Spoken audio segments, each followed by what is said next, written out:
Hi friends, welcome back to my channel. ನನ್ನ ಹವ್ಯಾಸ. Friends, ಇವತ್ತಿನ ಈ ವಿಡಿಯೋದಲ್ಲಿ ನಾನು ತುಂಬಾ ಸಿಂಪಲ್ಲಾಗಿ ಈಸಿಯಾಗಿ ಹಾಕುವಂಥ ಒಂದು ಸಾರಿ ಕುಚ್ಚು ಡಿಸೈನನ್ನು ತೋರಿಸ್ತಾ ಇದ್ದೀನಿ. ಇದಕ್ಕೆ ನಾನು 3mm ಸೈಜ್ದು ಗೋಲ್ಡನ್ ಬೀಡ್ಸನ್ನು ಯೂಸ್ ಮಾಡ್ತಾ ಇದ್ದೀನಿ. ಹಾಗೆ ನಾನು ಇದಕ್ಕೆ 2 ಕಲರ್ ಕಾಂಟ್ರಾಸ್ಟ್ ಕಲರ್ನ 6 ಎಳೆ ದಾರ ರೆಡಿ ಮಾಡಿ ಇಟ್ಕೊಂಡಿದ್ದೀನಿ. ನೀಡಲ್ ನಂಬರ್ 10 0.75 mm ಈ ಡಿಸೈನ್ಗೆ ಯೂಸ್ ಮಾಡ್ತಾ ಇದ್ದೀನಿ. ಬನ್ನಿ ಸ್ಟಾರ್ಟ್ ಮಾಡೋಣ. ಸ್ಟಾರ್ಟಿಂಗಲ್ಲಿ 2 ಸರಿ ನಾನು ಸಿಂಗಲ್ ಕ್ರೋಶೆನ ಹಾಕ್ಕೊಂಡು ಡಿಸೈನ್ನ ಸ್ಟಾರ್ಟ್ ಮಾಡ್ತಾ ಇದ್ದೀನಿ. ಸೊ ಇಲ್ಲೂ ಕೂಡ 2 ಸರಿ ಸಿಂಗಲ್ ಕ್ರೋಶೆನ ಹಾಕ್ಕೊಂಡಿದ್ದೀನಿ. ಈಗ ನೆಕ್ಸ್ಟು ನಾನು 4 ಚೈನನ್ನು ಹಾಕೋತಾ ಇದ್ದೀನಿ.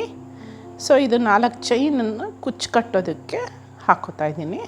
ಸೊ 4 ಚೈನ್ ಹಾಕ್ಕೊಂಡು ಎಲ್ಲಿ ಬರುತ್ತೆ ಅಲ್ಲಿ ಕರೆಕ್ಟಾಗಿ ನೋಡಿ ಅಲ್ಲಿಗೆ ನೀಡಲ್ನ ಇನ್ಸರ್ಟ್ ಮಾಡಿ 1 ಸಿಂಗಲ್ ಕ್ರೋಶೆಯನ್ನು ಹಾಕಿ ಲಾಕ್ ಮಾಡ್ಕೋತಾ ಇದ್ದೀನಿ. ಪಕ್ಕದಲ್ಲೇ ನಾನು ಇನ್ನೂ ಒಂದು ಸರಿ ಸಿಂಗಲ್ ಕ್ರೋಶೆಯನ್ನು ಹಾಕೋತಾ ಇದ್ದೀನಿ. ನಾನಿವಾಗ ಬೇಸ್ ಲೈನು ಫಸ್ಟ್ ಸ್ಟೆಪ್ಪಲ್ಲಿ ಹಾಕ್ತಾಯಿದ್ದೀನಿ. ಸೆಕೆಂಡ್ ಸ್ಟೆಪ್ಪಲ್ಲಿ ಇನ್ನೊಂದು ಕಲರ್ ಆ್ಯಡ್ ಮಾಡಬೇಕಾಗತ್ತೆ. ಸೊ ಹಾಗಾಗಿ 2 ಸರಿ ಸಿಂಗಲ್ ಕ್ರೋಶೆ ಮಾಡ್ಕೋಬೇಕು ಈಚ್ ಆ್ಯಂಡ್ ಎವ್ರಿ ಟೈಮ್ ಬೀಡನ್ನ ಆ್ಯಡ್ ಮಾಡಿದ್ಮೇಲೆ. ಈಗ ನಾನು ಕೂಡ ಇಲ್ಲಿ ಬೀಡನ್ನ ಆ್ಯಡ್ ಮಾಡಿದ್ದೀನಿ. ಹಾಗೆ ಬೀಡ್ ಲಾಕನ್ನು ಕೂಡ ಮಾಡ್ತಾಯಿದ್ದೀನಿ. ಬೀಡ್ ಲಾಕ್ ಮಾಡ್ಕೊಂಡ್ಮೇಲೆ ಬಟ್ಟೆಗೂ ಕೂಡ ಸಿಂಗಲ್ ಕ್ರೋಶೆ ಹಾಕಿ ಲಾಕ್ ಮಾಡ್ಕೋತೀನಿ. ಪಕ್ಕದಲ್ಲೇ ಇನ್ನೂ ಒಂದು ಸರಿ ಸಿಂಗಲ್ ಕ್ರೋಶೆಯನ್ನು ಹಾಕಿ ಲಾಕ್ ಮಾಡ್ಕೋತೀನಿ. ಈ ಸೆಕೆಂಡ್ ಟೈಮ್ ಸಿಂಗಲ್ ಕ್ರೋಶೆ ಹಾಕೋದನ್ನು ಈ ಡಿಸೈನ್ಗೆ ಮರಿಬೇಡಿ. ಇದು ಮೇಯ್ನು. ಇದು ಹಾಕ್ಕೊಂಡ್ರೆ ನೆಕ್ಸ್ಟ್ ನಾವು ಸೆಕೆಂಡ್ ಸ್ಟೆಪ್ಪಲ್ಲಿ ಲಾಕ್ ಮಾಡೋಕ್ಕೆ ಈಸಿ ಆಗುತ್ತೆ. ಈಗ ಮತ್ತೆ ದಾರಾನ ಮೇಲಕ್ಕೆ ಮಾಡಿಕೊಂಡು ಸೆಕೆಂಡ್ ಬೀಡನ್ನು ಇದಕ್ಕೆ ಆ್ಯಡ್ ಮಾಡ್ತಾಯಿದ್ದೀನಿ. ಬೀಡ್ ಲಾಕನ್ನು ಮಾಡಿಕೊಂಡು ಈ ಥರ ನೀಡಲ್ನ ಸ್ಟ್ರೈಟಾಗಿ ಇಟ್ಕೊಂಡು ಎಲ್ಲಿ ಬರುತ್ತೆ ಅಂತ ನೋಡ್ತೀನಿ. ಅಲ್ಲಿಗೆ ಒಂದು ಸಿಂಗಲ್ ಕ್ರೋಶೆ ಹಾಕಿ ಲಾಕ್ ಮಾಡ್ತೀನಿ.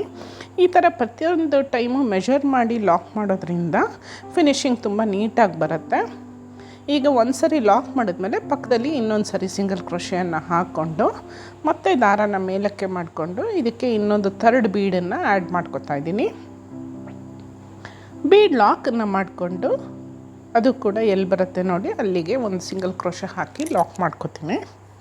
ನಾನಿಲ್ಲಿ ಪ್ಲೇನ್ 3mm ಸೈಜ್ದು ಮೀಡಿಯಮ್ ಸೈಜ್ ಬೀಡನ್ನ ತೊಗೊಂಡಿದ್ದೀನಿ. ನೀವು ಬೇಕಾದ್ರೆ ಇಲ್ಲಿ ಕ್ರಿಸ್ಟಲ್ ಬೀಡ್ ಹಾಕಿದ್ರೆ ಇನ್ನೂ ಡಿಸೈನ್ ತುಂಬ ಚೆನ್ನಾಗಿ ಬರುತ್ತೆ. ಈಗ 2 ಸರಿ ಸಿಂಗಲ್ ಕ್ರೋಶೆ ಹಾಕಿದ್ಮೇಲೆ ಡಿಸೈನ್ ಈ ಥರ ಬರುತ್ತೆ ನೋಡಿ. ಇನ್ನೊಂದು ಸರಿ ಎಕ್ಸ್ಪ್ಲೇನ್ ಮಾಡ್ತೀನಿ. 2 ಸಿಂಗಲ್ ಕ್ರೋಶೆ ಆದಮೇಲೆ 4 ಚೈನು, ಮತ್ತು 2 ಸಿಂಗಲ್ ಕ್ರೋಶೆ 1 ಬೀಡು, ಮತ್ತು 2 ಸಿಂಗಲ್ ಕ್ರೋಶೆ ಇನ್ನೊಂದು ಬೀಡು, ಮತ್ತು 2 ಸಿಂಗಲ್ ಕ್ರೋಶೆ ಇನ್ನೊಂದು ಬೀಡು, ಆಮೇಲೆ 2 ಸಿಂಗಲ್ ಕ್ರೋಶೆ. ಈಗ ನಾವು ಇದೇ 4 ಚೈನ್ಸ್ನ ರಿಪೀಟ್ ಮಾಡಬೇಕಾಗತ್ತೆ. ಸೊ ಹಾಗಾಗಿ ಇಲ್ಲಿ ಮತ್ತೆ ನಾನು ಕುಚ್ಚಿಗೆ ಅಂತ 4 ಚೈನ್ನ ಹಾಕ್ಕೊಂಡು ಎಲ್ಲಿ ಬರುತ್ತೆ ಅಲ್ಲಿ ಲಾಕ್ ಮಾಡ್ಕೋತೀನಿ. ಇದು ಕುಚ್ಚು ಪ್ರಾವಿಷನಲ್ಲು. ನಿಮಗೆ ಬೇಕಾದರೆ ಕುಚ್ಚು ಹಾಕೋಬೋದು, ಇಲ್ಲಾಂದರೆ ಸೇಮ್ ಡಿಸೈನ್ನೇ ಕಂಟಿನ್ಯೂ ಮಾಡಿಕೊಂಡು ಕೂಡ ಹೋಗ್ಬೋದು. ಸೆಕೆಂಡ್ ಸ್ಟೆಪ್ಪಲ್ಲೂ ಕೂಡ ನೀವು ಕುಚ್ಚನ್ನು ಕಟ್ಕೋಬೋದು. ಅದು ಹೇಗೆ ಅಂತ ನಾನು ತೋರಿಸ್ಕೊಡ್ತೀನಿ. ಸೊ ಇದೇ ಸ್ಟೆಪ್ಸನ್ನೇ ನಾನು ಮತ್ತೆ ರಿಪೀಟ್ ಮಾಡ್ತಾಯಿದ್ದೀನಿ ಎಂಡ್ವರೆಗೂ. ಈಗ ನೋಡಿ 4 ಚೈನ್ ಆದಮೇಲೆ ಮತ್ತೆ ದಾರಾನ ಮೇಲಕ್ಕೆ ಮಾಡಿಕೊಂಡು ಇನ್ನೊಂದು ಬೀಡನ್ನ ಆ್ಯಡ್ ಮಾಡ್ಕೋತೀನಿ. ಆದರೆ 4 ಚೈನ್ ಹಾಕಿದ ಮೇಲೂ ಕೂಡ ನಾವು 2 ಸರಿ ಸಿಂಗಲ್ ಕ್ರೋಶೆ ಹಾಕ್ಕೋಬೇಕಾಗತ್ತೆ. 2 ಸರಿ ಸಿಂಗಲ್ ಕ್ರೋಶೆನ ಹಾಕ್ಕೊಂಡು ಆಮೇಲೆ ಬೀಡನ್ನ ಆ್ಯಡ್ ಮಾಡಿ ಲಾಕ್ ಮಾಡ್ಕೋಬೇಕಾಗತ್ತೆ. ಲಾಕ್ ಮಾಡ್ಕೊಂಡು ಪಕ್ಕ ಇನ್ನೊಂದು ಸರಿ ಸಿಂಗಲ್ ಕ್ರೋಶೆನ ವರ್ಕ್ ಮಾಡ್ತಾಯಿದ್ದೀನಿ. ಈಗ ಮತ್ತೆ ನಾನು ಇದಕ್ಕೆ ಇನ್ನೊಂದು ಬೀಡು ಆ್ಯಡ್ ಮಾಡ್ತಾಯಿದ್ದೀನಿ. ಸೆಕೆಂಡ್ ಬೀಡನ್ನ ಬೀಡ್ ಲಾಕನ್ನು ಮಾಡಿಕೊಂಡು ಅದು ಕೂಡ ಬಟ್ಟೆಗೆ ಲಾಕ್ ಮಾಡ್ಕೋತೀನಿ. ಪಕ್ಕದಲ್ಲೇ ಇನ್ನೂ ಒಂದು ಸರಿ ಸಿಂಗಲ್ ಕ್ರೋಶೆನ ಹಾಕಿ ಲಾಕ್ ಮಾಡ್ಕೋತಾ ಇದ್ದೀನಿ. ಸೊ ಈ ಥರ 3 ಬೀಡ್ ಹಾಕ್ಕೋಬೇಕಾಗತ್ತೆ. ಅದು ನಿಮಗೆ 3 ಆದರೂ ಹಾಕ್ಕೋಬೋದು, 5 ಆದರೂ ಹಾಕ್ಕೋಬೋದು, ಅದು ನಿಮ್ಮ ಚಾಯ್ಸು. ನಾನಿಲ್ಲಿ ಕುಚ್ಚಿನ ಡಿಸ್ಟೆನ್ಸು ಸ್ವಲ್ಪ ಮೀಡಿಯಮ್ ಆಗಿರಲಿ ಅಂತ ಹೇಳಿ 3 ಬೀಡ್ಸ್ನ ಹಾಕ್ಕೊಂಡಿದ್ದೀನಿ. ಈಗ ನೋಡಿ 3 ಬೀಡ್ ಆ್ಯಡ್ ಮಾಡಿದ್ಮೇಲೆ ಕ್ಲಾತ್ಗೂ ಲಾಕ್ ಮಾಡಿ 2 ಸರಿ ಲಾಕ್ ಮಾಡ್ಕೋತೀನಿ ಸಿಂಗಲ್ ಕ್ರೋಶೆ ಹಾಕಿ. ಸೊ ಈಗ 2 ಸರಿ ಲಾಕ್ ಮಾಡಿದ್ಮೇಲೆ ಮತ್ತೆ ಸೇಮ್ ಡಿಸೈನ್ನ ರಿಪೀಟ್ ಮಾಡ್ತೀನಿ. ಅಂದರೆ 4 ಚೈನ್ನ ಹಾಕಿ ಕುಚ್ಚು ಕಟ್ಟೋಕ್ಕೆ ಪ್ರಾವಿಷನ್ ಮಾಡ್ತಾಯಿದ್ದೀನಿ ಈ ಥರ. ಈಗ ಇದು ಎಂಡ್ವರೆಗೂ ಹಾಕಿದ್ಮೇಲೆ ಈ ಡಿಸೈನ್ ಈ ಥರ ಕಾಣಿಸುತ್ತೆ ಬೇಸ್ ಲೈನು ನೋಡಿ. ಫಿನಿಶಿಂಗ್ ತುಂಬಾ ನೀಟಾಗಿ ಬರುತ್ತೆ. ಈಕ್ವಲ್ ಡಿಸ್ಟೆನ್ಸಲ್ಲಿ ನೀವು ಲಾಕ್ ಮಾಡ್ಕೊಂಡಷ್ಟು ಡಿಸೈನ್ ತುಂಬ ನೀಟಾಗಿ ಬರುತ್ತೆ. ಈಗ ಸೆಕೆಂಡ್ ಸ್ಟೆಪ್ನ ನಾನು ಸ್ಟಾರ್ಟ್ ಮಾಡ್ತಾಯಿದ್ದೀನಿ. ಇದಕ್ಕೆ ನಾನು ಗ್ರೀನ್ ಕಲರ್ ಥ್ರೆಡನ್ನು ತೊಗೊಂಡಿದ್ದೀನಿ. ಸ್ಟಾರ್ಟಿಂಗ್ ಇರೋ ಫಸ್ಟ್ ಸಿಂಗಲ್ ಕ್ರೋಶೆ ಒಳಗಡೆ ನೀಡಲ್ನ ಹಾಕಿ ಒಂದು ಸರಿ ಲಾಕ್ ಮಾಡ್ಕೋತೀನಿ. ಪಕ್ಕದಲ್ಲೇ ಇನ್ನೂ ಒಂದು ಸಿಂಗಲ್ ಕ್ರೋಶೆ ಇರುತ್ತಲ್ಲ ಅಲ್ಲೂ ಕೂಡ ಒಂದು ಸಿಂಗಲ್ ಕ್ರೋಶೆ ಹಾಕಿ ಲಾಕ್ ಮಾಡ್ಕೋತೀನಿ. ಈಗ ನೆಕ್ಸ್ಟು ನಾನೀಗ 4 ಚೈನ್ ಮೇಲೆ ವರ್ಕ್ ಮಾಡ್ಕೋತಾ ಇದ್ದೀನಿ. 4 ಚೈನ್ ಮೇಲೂ ಕೂಡ 4 ಸಿಂಗಲ್ ಕ್ರೋಶೆಯನ್ನು ಇಲ್ಲಿ ಹಾಕೋತಾ ಇದ್ದೀನಿ. ನೀವು ಬೇಕಾದ್ರೆ ಮತ್ತೆ 4 ಚೈನ್ ಕೂಡ ಹಾಕ್ಕೊಂಡು ಲಾಕ್ ಮಾಡ್ಕೋಬೋದು. ನಾನು ಯೂನಿಫಾರ್ಮಿಟಿ ಇರುತ್ತೆ, ಫಿನಿಶಿಂಗ್ ನೀಟಾಗಿ ಬರುತ್ತೆ ಅಂತ ನಾನು ಚೈನ್ ಮೇಲೂ ಕೂಡ ಸಿಂಗಲ್ ಕ್ರೋಶೆಗಳನ್ನೇ ಹಾಕೋತಾ ಇದ್ದೀನಿ. ನೆಕ್ಸ್ಟ್ ಬೀಡ್ ಪಕ್ಕ ಇರೋವಂಥ 2 ಸಿಂಗಲ್ ಕ್ರೋಶೆಲ್ಲೂ ಕೂಡ ಫಸ್ಟ್ ಇರೋ ಸಿಂಗಲ್ ಕ್ರೋಶೆಗೆ ಲಾಕ್ ಮಾಡ್ಕೋತೀನಿ. ಆಮೇಲೆ ಸೆಕೆಂಡ್ ಸಿಂಗಲ್ ಕ್ರೋಶೆಗೂ ಕೂಡ ಲಾಕ್ ಮಾಡ್ಕೋತೀನಿ. ಈ ರೀತಿ ಪ್ರತಿಯೊಂದು ಸ್ಟೆಪ್ಸ್ನೂ ಈಸಿಯಾಗಿ ಫಾಲೋ ಮಾಡಿದ್ರೆ ಡಿಸೈನ್ ಕೂಡ ತುಂಬ ನೀಟಾಗಿ ಬರುತ್ತೆ. ನಾನು ಬರೀ ಬಿಗಿನರ್ಸ್ಗೆ ಸ್ವಲ್ಪ ಅಡ್ವೈಸ್ ಮಾಡೋ ರೀತಿ ಹೇಳ್ತಾ ಇದ್ದೀನಿ. ಈಗ ನಾನು ಮತ್ತೆ 4 ಚೈನ್ಸ್ನ ಹಾಕ್ಕೊಂಡು ಬೀಡ್ ಪಕ್ಕದಲ್ಲಿರೋ ಅಂಥ ಒಂದು ಸಿಂಗಲ್ ಕ್ರೋಶೆ ಏನಿದೆ ಅಲ್ಲಿಗೆ ನಾನು ಒಂದು ಸಿಂಗಲ್ ಕ್ರೋಶೆಯನ್ನು ಹಾಕಿ ಲಾಕ್ ಮಾಡ್ಕೋತಾ ಇದ್ದೀನಿ.